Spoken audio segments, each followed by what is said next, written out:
at this time, normally, I would be the one to do our civil rights segment, our civil rights highlights, our civil rights history. But we have someone very special here to do it for the first time on his way to basketball practice. He still has to get his activism in. I told him that. My son, Menra Mapfumo.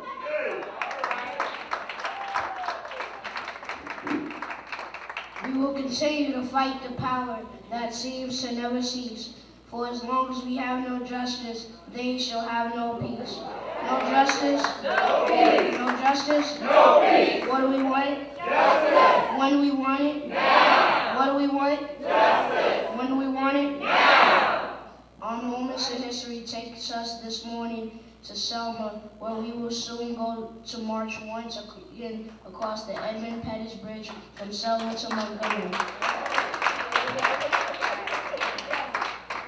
My great-great-great-grandmother, Florence David Terry, was born on January 18, 1858 in Selma, Alabama. Since this is African American History Month and this year's theme is Black Women in America, Culture and History, we lift up Amelia Boynton Robinson, who opened her home to Reverend Dr. Martin Luther King Jr. as a headquarters for the Selma Voting Rights Campaign. In 1961, less than 1% of African Americans were registered to vote in Selma. In 1963, Lillian Gregory, the wife of Dick Gregory, went to jail in Selma for demonstrating for the right to vote. Also in 1963, with the idea of registering every African American in Alabama to vote,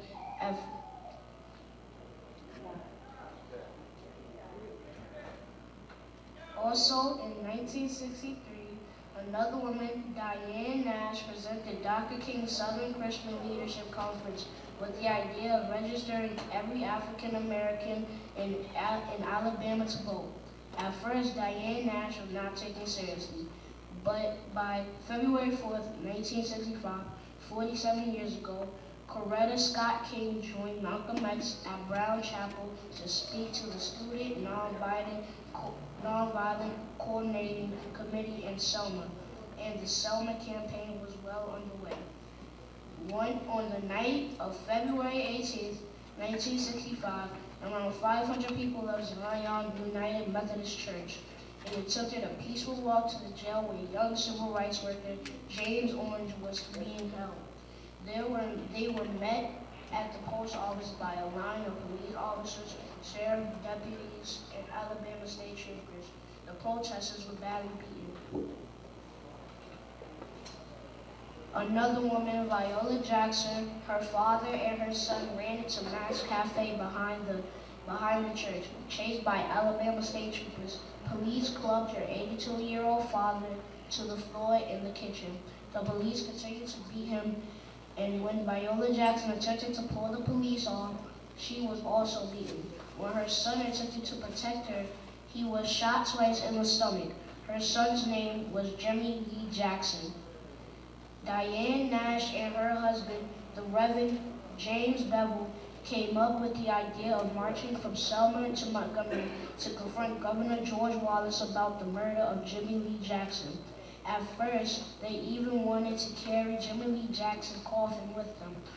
On March 7, 1965, hundreds of marchers headed out to Selma.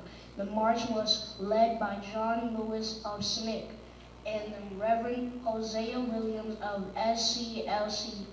The protest went smoothly until the marchers crossed the Edmund Pettus Bridge and found a wall of state troopers waiting for them on the other side. Many were knocked to the ground and beaten with nightsticks.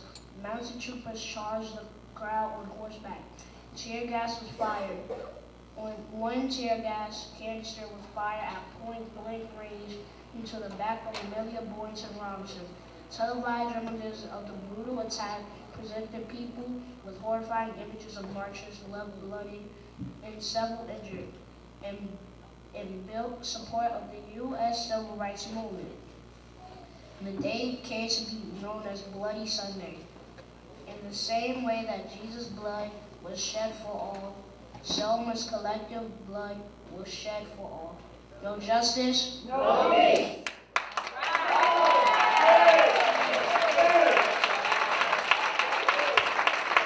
Menra Mapfumo.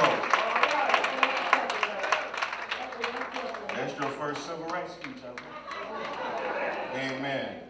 Thank you. And be careful now. Go shoot some baskets for us. We appreciate that. Folks, we want to remind you that we are getting ready to march once again from Selma to Montgomery. Please go to nationalactionnetwork.net. We heard about the first march. There were 2 other marches. Ultimately, by the time we marched from Selma to Montgomery, this is one of the most historic campaigns in history.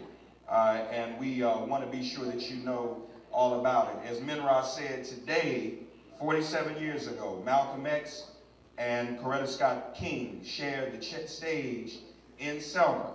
And it was at that time that Malcolm X let her know and let others know that he wanted to work with Dr. King. And so to me, it was no coincidence that just a couple of weeks later, he was assassinated here at the Audubon Ballroom. So today is a very important day in history.